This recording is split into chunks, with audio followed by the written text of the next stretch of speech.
Well, good morning, good people. Mark Holmes here. As always, I want to say thank you all for watching, commenting, subscribing, and being part of the Joe Boo Sports Report. Without you guys, as well as you ladies, you know that this literally does not work. I hope you guys are having a great hump day. Today, the Dallas Cowboys get back on the field, licking their wounds as they prepare for the Cincinnati Bengals. Um, the Bengals are already a 7-point favorite in Dallas, which is kind of crazy because you get 3 points for being the home team. So on a neutral field, they're basically saying that the Cincinnati Bengals will blow out the Dallas Cowboys by 10 points, which is crazy. But this is the world we live in right now with an offense that has been, well, right now you can look at all six phases of the offense. From right now, we got Cooper Rush as the quarterback. Dak didn't exactly light the place up before he ended up breaking his thumb. The offensive line left quite a bit to be desired. The running game actually with Zeke was actually good, but of course, when it's good, we stay away from the running game. And the receivers can't get separation. So there's that. Other than that, everything's great on the offense. Um, Drew Pearson. Drew Pearson said, this is I quote, "It's crazy. They got to do what they got to do is pull out all stops." That would have been good before we got to the point of losing Dak. Just saying. Call Cam, call Kaepernick, call anybody out there. I used to be a quarterback. I threw 3 touchdowns in the NFL. Call me. But we got to have somebody out there with experience, some game experience. I'm not talking about coming in and mopping up for somebody after the game is already won or already lost. I'm talking about somebody that's been there, been in the big time, knows how to be starting quarterback in the NFL. Well, that's not going to happen. That's not going to happen. You know, people say trade for Jimmy G. Well, Jimmy G actually has a no trade clause, so that way he can pick where he goes. And he's looking for a starting gig. You know, if you're talking about being a backup or there for, you know, a few games, you stay there in San Francisco because, well, quite frankly, Lance didn't exactly light it up. It could be that you become the starter there on an offense that has a much better offensive line right now, better receivers, and better running game. So why go to Dallas to get the crap beat out you and knowing that you are very fragile? So that's going to be a non-starter. You could go out there and get somebody else's Cooper Rush and things, but, you know, Jerry Jones, of course, telling us that it could be 3 to 4 weeks. I'm not sure I buy that. That's more of the company line to sell hope, so that way people still buy tickets because they won't say the season's over. I'm not saying that he doesn't, but I'm not sure that that'll be the best move, that he'll be ready to go. But who knows? You know, Dak is a fast healer. You know, he's got the pin and the plate in there to help hold it in place. So we'll see how it's going to work out. The Cowboys, with Connor McGovern having a high ankle sprain, he'll be out 2 to 4 weeks. Maybe pressed into having Jason Peters play sooner or later. And the question will be is, where? Will Jason Peters go to tackle and then Tyler Smith goes to guard? Or are we going to put Jason Peters at guard? I don't know. These and more questions will probably be answered over the course of this week to see if he will be able to be ramped up.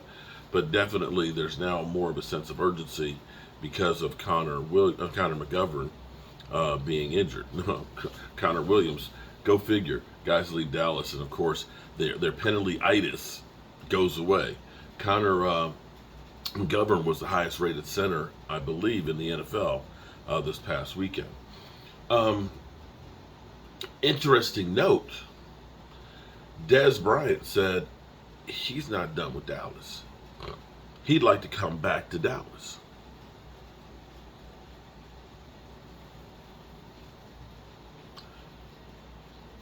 Quite frankly, the way our receiving corps played, Dez couldn't be any worse than they were. But Dez did not say necessarily to come back as a player. He said he'd come back in any role. which is surprising that he hasn't actually been back with the team, because we always see, the Charles Haley's and the Marcus Wares and things there at practice and stuff.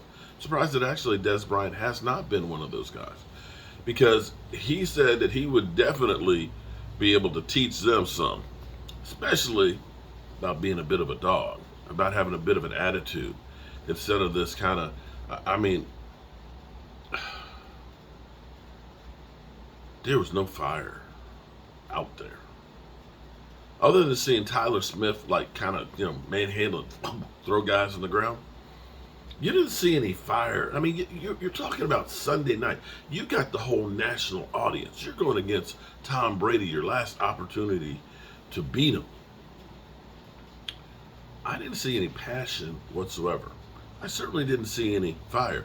I didn't see a CeeDee Lamb like, get me the damn ball. I didn't see CeeDee Lamb looking like he even wanted to be out there. Now the young guys, the Houstons, the semis, I mean, this is they're babes in the woods. Their eyes are wide open. They don't know what to do, what to expect. They're going to look up to the guy with experience. The guy with experience is CeeDee Lamb.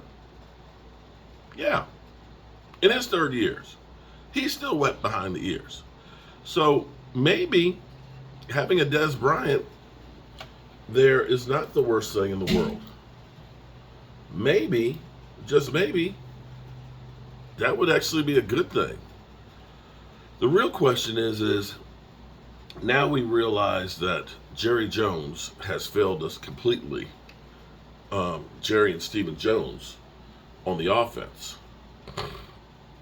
That their idea of saying that CeeDee Lamb is the scapegoat, that Cedric Wilson is too expensive, that we can let go of offensive linemen and just rely on rookie undrafted free agents. And guys that haven't played before, and figure that we can be a great offense. Well, you went from the number one offense to one of the worst. The only team in the NFL to not score a touchdown. Now, granted, we did play against Tampa Bay, who won the Super Bowl 2 years ago. It wasn't like we were playing the Jags or the Lions or somebody like that. So, some of that's going to be skewed.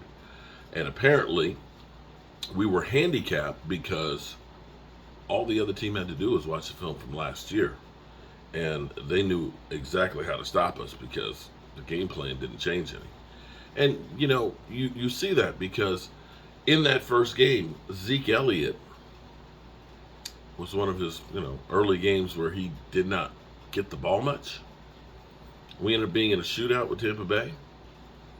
And it ended up being that Zeke Elliott was running really good. And he didn't get the ball, but 10 carries. He was averaging 5.2 yards per carry in that game. Picked up a few first downs. And yet Kellen Moore decided, nah, we don't need no stinking runs. We don't need no stinking runs. We can just sling the rock out here.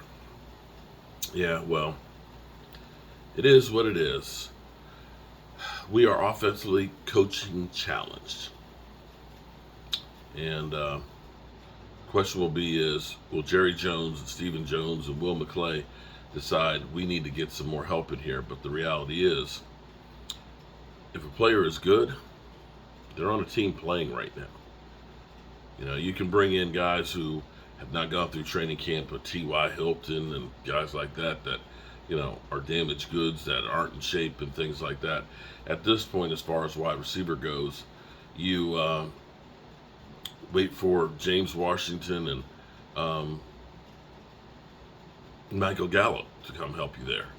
And you plug in Jason Peters and pray that Dak's hand heals up quickly enough and that you play some games against competition that isn't quite as good as Tampa Bay.